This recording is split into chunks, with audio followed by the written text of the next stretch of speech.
বাংলাদেশের স্বাধীনতাকে বিপন্ন করবার চক্রান্তের বিরুদ্ধে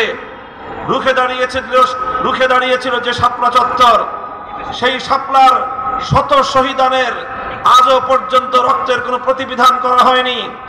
এখনো পর্যন্ত শাপলা চত্বরের বীর শহীদদের হত্যাকাণ্ডের জন্য কোনো রাষ্ট্রীয় উদ্যোগ আমরা লক্ষ্য করতে পারছি না।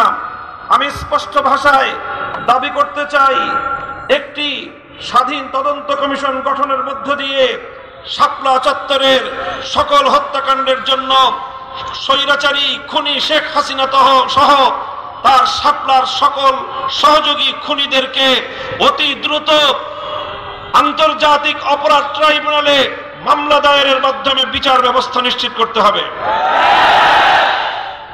আমি ঢাকা বিশ্ববিদ্যালয়ের এই প্রবেশদ্বারে দাঁড়িয়ে স্মরণ করতে চাই নবাব স্যার সলিমুল্লাহদেরকে, যাদের ত্যাগ এবং অনুদানের ভিত্তিতে প্রতিষ্ঠিত হয়েছিল এই ঢাকা বিশ্ববিদ্যালয়। ঢাকা বিশ্ববিদ্যালয় কর্তৃপক্ষের কাছে আমাদের দাবি থাকবে, আমরা আর আবেদন করছি না, এখন থেকে আমরা দাবি করছি, আপনারা আমাদের দাবিগুলোকে কিভাবে মূল্যায়ন করেন আগামী দিনে সেটা আমরা পর্যালোচনা করব। আমরাও মূল্যায়ন করে আগামীর পদক্ষেপ এবং আমাদের কর্মসূচি আমরা নির্ধারণ করব। আপনারা রবীন্দ্রনাথের গান অথচ নবাব স্যার সলিমুল্লাহদেরকে আপনারা ভুলে যান। এই ধরনের আতেলগিরি বাংলাদেশে আগামী দিনে বরদাস্ত করা হবে না। আমরা অন্তর্বর্তীকালীন সরকারের কাছ থেকে তারা এদেশে ইসলামী শাসন ব্যবস্থা প্রতিষ্ঠা করবে এই ধরনের দিবাস্বপ্ন আমরা দেখি না। তবে আমরা স্পষ্ট ভাষায় বলতে চাই, আমরা ইসলামী রাষ্ট্র প্রতিষ্ঠার জন্য যে আন্দোলন, যে সংগ্রাম করছি, আমাদের পথে বাধা হয়ে দাঁড়াবার কোনো দুঃসাহস যেন আপনারা না দেখান। আমাদের কার্যক্রমকে ব্যাহত করে এমন কোন পদক্ষেপ আমরা বরদাস্ত করব না। ইসলামিক ফাউন্ডেশন সহ ইসলামী প্রতিষ্ঠানগুলোকে ইসলামের মূল ধারার বিপরীতে পরিচালনা করবার দুঃসাহস আমরা বরদাস্ত করব না। আমাদের একজন প্রতিনিধি রয়েছেন, ধর্ম উপদেষ্টা, ধর্মীয় সকল প্রতিষ্ঠানগুলোতে তার উপদেশ, তার দিক নির্দেশনার আলোকে পরিচালিত হবে। তিনি এদেশের আলেম সমাজের কাছ থেকে পরামর্শ গ্রহণ করবেন। তার পরামর্শের ভিত্তিতে যদি ইসলামী অঙ্গনগুলোকে পরিচালনা করবার ক্ষেত্রে যে কেউ অন্তরায় হয় বলে আমরা প্রমাণ পাই, আমরা রাজপথে যে কোনো মূল্যে সেটাকে প্রতিহত করবো ইনশাআল্লাহ।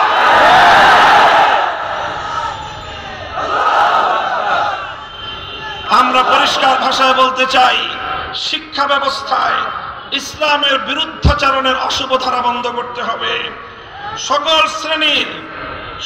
শ্রেণীর শিক্ষা ব্যবস্থায় প্রতিনিধিত্বশীল ব্যক্তিবর্গের মাধ্যমে নতুন শিক্ষা ব্যবস্থা প্রণয়নের উদ্যোগ গ্রহণ করতে হবে। আপনারা সেই আওয়ামী দুঃশাসনের আমলের মতো বরাবর দেশের ইসলামপন্থীদেরকে উপেক্ষা করে চলবেন।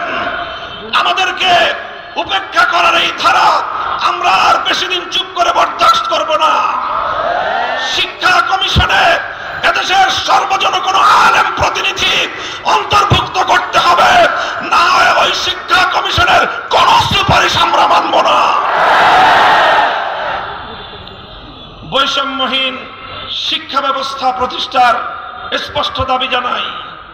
আলিয়া মাদ্রাসার শিক্ষার্থীরা তারা জাতীয় শিক্ষা ব্যবস্থায়, জাতীয় সকল চাকরি বাকরির ক্ষেত্রে বৈষম্যহীন সুযোগ সুবিধা চায়।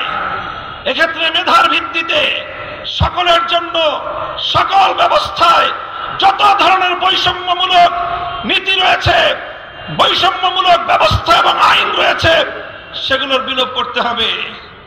কিছু কিছু বিভাগে, অনেক পাবলিক বিশ্ববিদ্যালয়ে আলিয়া মাদ্রাসার ছাত্রদের জন্য ভর্তির সুযোগ রাখা হয় নাই।